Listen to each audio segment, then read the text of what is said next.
Liam, you were in the room a long time ago when I was asking Mac Brown about what needs to happen to make a short yardage play successful. What about from the offensive lineman's perspective? How do you approach that situation? What do you believe needs to happen better? Yeah, I think the final play. I think I need. I mean, I should have taken into consideration where Josh Allen was. I think um, I'll put that on me. I should have told the guard to man three tech, and then I should have helped the tight end. Just kind of understanding where those players are that can affect games. So especially like crucial moments like that. So I should have maybe made a certain call to kind of help the tight end out, and then which in return would have helped the running back out. So I mean, it's definitely something I can learn from, moving forward. What about in general? Not just that one play. In general, what needs to happen to make the short yardage situation successful? I think it comes down to communication, just kind of like what I was talking about. It just kind of goes back to everybody being on the same page. So, if Austin says something to me, I need to communicate it out.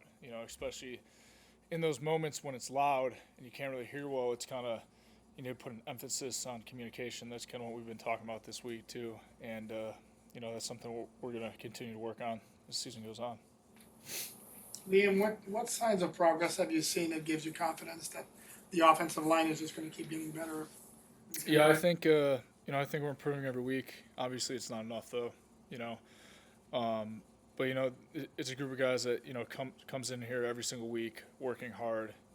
It's not a lack of hard work. It's just kind of those fine details that we need to continue to perfect, and that's kind of the emphasis that I'm focusing on, and a lot of guys in our room. It's kind of we're getting to the point where it's not acceptable to kind of make that small mistake. So I think when you strive for perfection, you'll eventually just keep getting better and better. How much pride did you guys take in the no sack performance? Yeah, I mean, there's still pressures. So um, it's definitely I think it's first this season, so it's somewhere to start. But obviously, there's we can continue to get better and better. But this week we're just kind of focused on this week. 1 week at a time. It's about winning this game. Were you impressed with Tua's ability to avoid pressure with those pressures that were? Yeah, I thought he did a good job stepping up.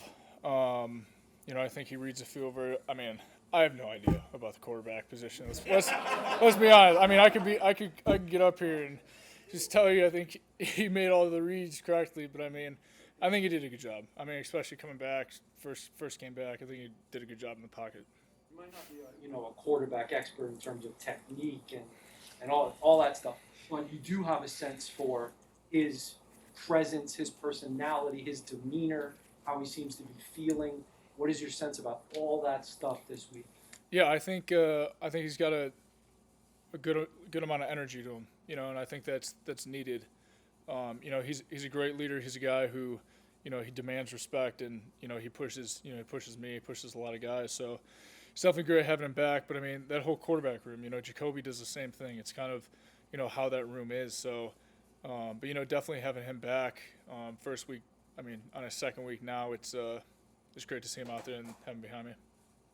Do you get a sense this week in the huddle that maybe he wants to do more since he is back and that he did play with some pain last week in London?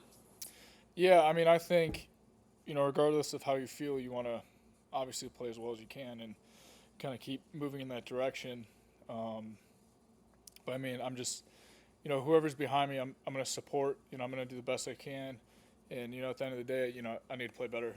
I need to strive for that perfection that we kind of talk about. So, every single day I'm out there, I'm working to get better. Our first question we asked you was the 4th and 1 call, and you talked about some corrections you made. Is that something you can make within the game and adjust to it then, or is that something you see on tape on Monday? It's kind of just based on like personnel. It kind of depends on. It just kind of depends on. It's tough because like you have your assignments, you have specific things you need to do based on alignments and stuff like that. But kind of like what I was saying with a guy like him, maybe I should have took different footwork, maybe made a different call. But that is kind of something that you talk about after the game. With obviously there's a lot of Deshaun Watson talk out there. Tua is a mature man who understands the business of the league. Do you see any of that impacting the team's focus? No, I don't think so. I really don't go on Twitter, to be honest with you. But I mean, you just brought it up. I mean, some guys probably have heard about it, but I mean, as of right now, like, it's just a distraction. At the end of the day, you know, the most important thing this week is, you know, we're playing the Falcons, and you know we need to win. So that's I think that's everybody's thought right now is they're focused on the Falcons.